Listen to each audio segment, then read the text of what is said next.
Hello everyone, आप सभी का स्वागत है हमारे यूट्यूब चैनल में। तो बात करते हैं हमारी न्यू एनिमे सीरीज की, जो कल ही मैंने अपलोड की है। अब ये सीरीज इतनी अमेजिंग है कि काफी सारी नई एनिमे सीरीज से इसे अलग बनाती है। सो आई होप आपको ये बहुत पसंद आने वाला है। इसके नेक्स्ट एपिसोड में तुरंत ही डालूंगी, तो आप हमारे चैनल के प्लेलिस्ट में सर्च कर सकते हैं। और अगर आप मेरे चैनल पे नए हो तो इसे सब्सक्राइब करना ना भूलें, ताकि आपको इसी तरह की अमेजिंग सीरीज का एंटरटेनमेंट मिलता रहे। अब चलिए बिना और किसी बकबक किए वीडियो को करते हैं शुरू।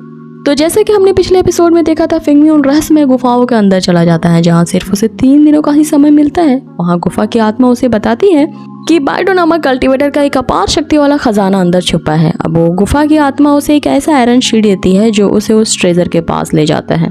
अब उसके अंदर हम देखते हैं कि उस कल्टीवेटर की जो स्पिरिट होती है वो उस ट्रेजर को गार्ड कर रही होती है। और जैसे ही फिंगमी वहाँ पे पहुँचता है, वो स्पिरिट उसे कहती है कि अब ये बॉडी तुम्हारी है, क्योंकि मैं यहाँ 10,000 सालों से इंतजार कर रहा हूँ। अब यहाँ इन दोनों में फाइट शुरू हो जाती है। फिंगमी उसे चकमा देने के लिए कहता है कि ये मेरी बॉडी नहीं है, बल्कि एक पपेट है जो यहाँ तुम्हारे पास आया है। ये सुन के वो स्पिरिट बहुत ज्यादा गुस्सा हो जाती है और फिंगमी पर लगातार अटैक करने लगती है। फिंगमी लगातार उसके अटैक्स को डॉज करता है, लेकिन हम देखते हैं कि वो स्पिरिट एक ऐसा ब्लैक होल क्रिएट करती है जिसमें इतना ज्यादा वैक्यूम होता है कि सारी चीजें उसकी तरफ खींची जा रही थी। वो उस होल की शक्तियां ऐसी होती हैं कि उसके अंदर जाती ही सारी चीजें विलुप्त हो जा रही थी। फिंगमी भी उसकी ओर खींचा जा रहा था, लेकिन यहाँ फिंगमी भी अपनी सारी एनर्जी को एक्यूमुलेट करके अपने लाइट फॉर्म में आ जाता है और अपने पावर को एक्टिवेट करते ही वो उस होल से जा टकराता है। यहाँ हम देखते हैं कि उसके होल से टकराते ही वो जो स्पिरिट होती है वो अपने आप चकनाचूर हो जाती है और यहाँ उसकी डिस्ट्रॉय होती ही वो सीन ही कट होता है। बाहर की जो केव की स्पिरिट होती है वो अभी फिंगमी का इंतजार कर रही होती है कि वो अब तक क्यों नहीं लौटा। कि तभी वहाँ पे फिंगमी आ जाता है, जिससे वो स्पिरिट पूछती है क्या तुम इस टेस्ट को पास कर पाए, जिससे फिंगमी बोलते हैं हाँ बहुत ज्यादा ट्विस्ट एंड टर्न से, लेकिन मैं पास आउट हो गया। यहाँ वो स्पिरिट बहुत ज्यादा खुश होती हुई कहती है कि आखिरकार मिशन कंप्लीट हुआ और उस बाइडी कल्टीवेटर को उसका नया वारिस मिल गया।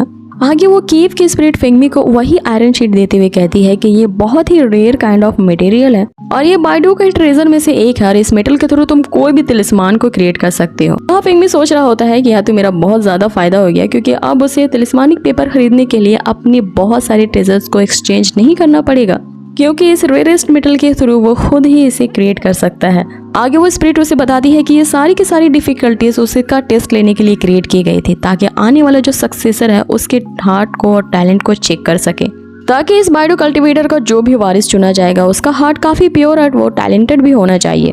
फिंगमी को यहाँ लगता है कि इस केव वाले स्पिरिट को ये नहीं पता था कि अंदर वाली जो स्पिरिट थी वो अपने ही चक्कर में थी और काफी समय से अपने लिए एक बॉडी की तलाश में थी। वो ऐसा सोच ही रहा होता है कि अच्छा है कि इसे पता नहीं है। कि तभी हम देखते हैं कि वो जो केव की स्पिरिट होती है उस आयरन ओर को फिंगमी के अंदर समाहित कर देती है, जिसके चलते फिंगमी एक और लेवल पे ब्रेक थ्रू कर पाता है। लेकिन उसे लगता है कि ये ब्रेक थ्रू काफी ज्यादा स्लो है और उसे कोई भी अब की बार स्ट्रेंथ महसूस नहीं हो रही थी, जिसपे वो स्पिरिट उसे बताता है कि बाइडो की जो स्पिरिचुअल पावर है वो काफी ज्यादा रेयर है उन ऑर्डिनरी पीपल से, इसलिए अभी तुम्हें ये कम लग रही है, लेकिन इसकी पावर बहुत ही ज्यादा असीम है। जैसे जैसे तुम इसे इस्तेमाल करोगे वैसे वैसे इसकी पावर और भी ज्यादा इंक्रीज होती जाएगी।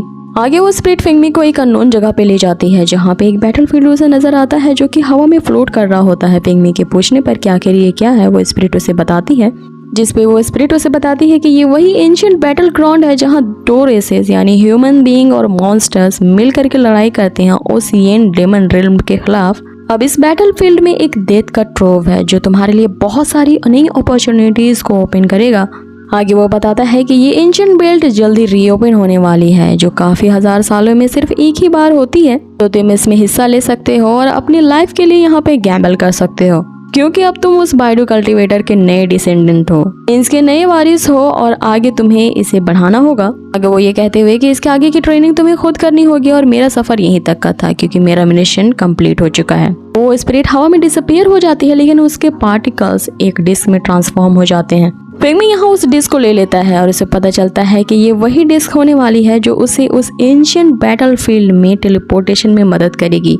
आगे वो तय करता है कि अब उसकी न्यू जर्नी स्टार्ट होती है उसी एंशिएंट बैटलफील्ड की तरफ। आगे यहाँ सीन कट होता है और हम फिंगमी को वापस आते देखते हैं मिन अर्जुन के पास, जो अब भी उस केव में थे और इनके पास अभी काफी टाइम होता है। यहाँ योन अर्जुन उससे पूछते हैं क्या वो टेस्ट में पास हो गया, जिसपे वो हाँ कहता है और यहाँ हम देखते हैं कि वे सभी लोग अपने रियल वर्ल्ड में वापस आ जाते हैं। आगे हम देखते हैं कि फिंगमी अपने सेक्ट की तरफ जा ही रहा होता है, तभी उसे 2 डिसिपल्स दिखते हैं जो उसके आने की खबर किसी को देते हैं और ये शख्स जो होता है वो हियो का कजन होता है, जो हियो का मौत का बदला फिंगमी से लेना चाहता था। जिसपे वो दोनों स्टूडेंट उसे रोकते हुए कहते हैं कि इसमें फिंगमी की गलती नहीं थी, तुम्हारे भाई ने पहले ही शुरुआत की थी लेकिन यहाँ जो हियो का ब्रदर होता है उनकी एक नहीं सुनता और वो अपने ग्रैंडफादर को कॉल करके कहता है कि मैं जा रहा हूँ उस फिंगमी का रास्ता रोकने के लिए।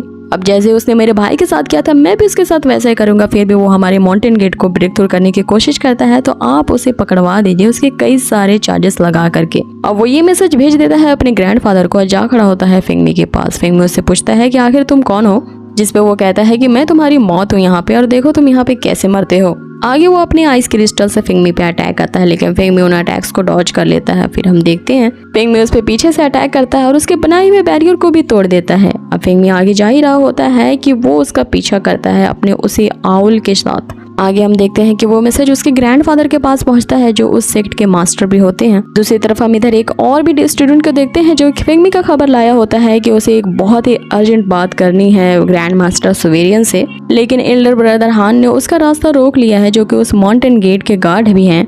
अब इन दोनों में फाइट हो रही है। फिंगमी उस गेट को पार करना चाहता है लेकिन जो एल्डर ब्रदर हान है उसे ऐसा करने से रोक रहे हैं। इस पे जो उसके ग्रैंडफादर होते हैं वो फिंगमी पे ही आरोप लगाने लगते हैं कि फिंगमी ने सेक्ट के रूल को तोड़ा है। किसी भी डिसिपल की आज तक इतनी हिम्मत नहीं हुई कि वो इस तरह की हरकत करे, तो फिंगमी को यहाँ बुलाओ ताकि हम उसके इस डेयरिंगनेस पे बहुत सारे चार्जेस लगा सके। लेकिन फिंगमी वहाँ पे एन मग पे पहुंच जाता है और एल्डर हान से कहता है कि इसकी कोई ज़रूरत नहीं है। अब यहाँ पे जो एल्डर हान होते हैं जो कि उस हेयो और उस ब्रदर हान के ग्रैंडफादर थे वो फिंगमी पर भड़कने लगते हैं। लेकिन यहाँ दूसरे मास्टर फिंगमी का सपोर्ट करते रोज से कहते हैं कि पहले इसके बात तो सुन लो कि ये क्या कहने यहाँ पे आया है। जिस पे वो दूसरे मास्टर उससे कहते हैं कि आखिर क्या वजह है फिंगमी की तुम ग्रैंड मास्टर सुवेरियन से इतना तत्काल में मिलना चाहते हो। जिस पे फिंगमी उसे बताता है कि मैंने उस कुछ ऐसा सुना है जिसके बारे में मुझे पूरी जानकारी नहीं है। क्या आप लोग उस एंशिएंट बैटलफील्ड के बारे में जानते हैं? ये सुनकर सारे मास्टर हैरान हो जाते हैं कि तुम तो इतने ऑर्डिनरी डिसिपल हो तो तुम उस एंशिएंट फील्ड के बारे में आखिर कैसे जानते हो। आगे फिंगमी उनसे कहता है कि वो एंशिएंट बैटल ग्राउंड जल्द ही ओपन होने वाला है, क्या ये सुन के भी सुवेरियन मुझसे मिलने नहीं आएंगे? जिस पे वो दोनों मास्टर फिंगमी के पास आ जाते हैं एक्साइटेड होते हुए पूछते हैं क्या ये वाकई में सच है कि वो एंशिएंट बैटल ग्राउंड फिर से ओपन होने वाला है, और आखिर इतनी बड़ी इवेंट के बारे में तुम्हें कैसे पता है? इसके बारे में तो बहुत सारे मास्टर्स भी अब तक नहीं जानते। और वहीं हम दूसरी तरफ देखते हैं एल्डर हान को जो ये बात सुनकर तो लड़खड़ा जाते हैं कि वाकई उन्हें यकीन नहीं हो रहा था कि तभी एल्डर हान के पास उनका ग्रैंडसन आ जाता है जो थोड़ी देर पहले फिंगमी का रास्ता रोक रहा था। वो फिंगमी पे आरोप लगाने लगता है कि इसने जबरदस्ती वहाँ के गेट को तोड़ के यहाँ पे आया है तो उसकी इस हरकत के लिए उसे पनिशमेंट मिलना चाहिए। जिसपे उसके ग्रैंडफादर उसी को थप्पड़ मारते हुए कहते हैं कि तुम्हें पता नहीं है कि यहाँ पर कितनी सेंसिटिव टॉपिक के बारे में बात चल रही है। पीछे से फिंगमी भी उनकी बात को तूल देते हुए कहता है कि मैं अपनी लाइफ की गारंटी देता हूँ कि जो मैं कह रहा हूँ वो एकदम सच है। अब इसकी इस गारंटी को सुनकर वो दोनों मास्टर ग्रैंड मास्टर सुवेरियन को मैसेज देते हैं क्योंकि वो जो ग्रैंड मास्टर होते हैं वही तो उस लुजवान सेक्ट के सुप्रीम होते हैं। लेकिन वो जो एल्डर हान है वो अभी भी सुवेरियन को बुलाना नहीं चाहते थे क्योंकि उन्हें फिंगमी की बात पे यकीन नहीं था। लेकिन फिंगमी के यहाँ इंसिस्ट करने पे वो भी सुवेरियन को कॉल आउट करते हैं। और आगे हम देखते हैं कि ग्रैंड मास्टर सुवेरियन वहाँ पे अपेयर होते हैं और उनसे पूछते हैं कि आखिर क्या ही बड़ी वजह थी जो तुम लोगों ने मुझे इस तरह से परेशान किया। क्या फिंगमी ने कुछ ऐसा फिर से अमेजिंग सा काम किया है जिसकी वजह से तुम लोग हैरान हो गए हो? अब जैसा कि इस सीरीज का चलन है कि ये बहुत ही क्रूशियल पॉइंट पे एंड करता है, हमारा एपिसोड यही फिनिश होता है। आगे के एपिसोड में हम जानेंगे कि आखिर वो उस एंशिएंट बैटलफील्ड का क्या मामला है जिसका नाम सुनते ही सारे मास्टर एल्डर यहाँ पे बखला गए हैं और उन्होंने कॉल आउट कर लिया है ग्रैंड मास्टर सुवेरियन को। अब इन सब सवालों के जवाब हम जानेंगे इसके नेक्स्ट एपिसोड में। तब तक बने रहिए हमारे इस चैनल के साथ और अगर आपने अब तक इसे सब्सक्राइब नहीं किया है तो जल्द से जल्द सब्सक्राइब भी कर दें।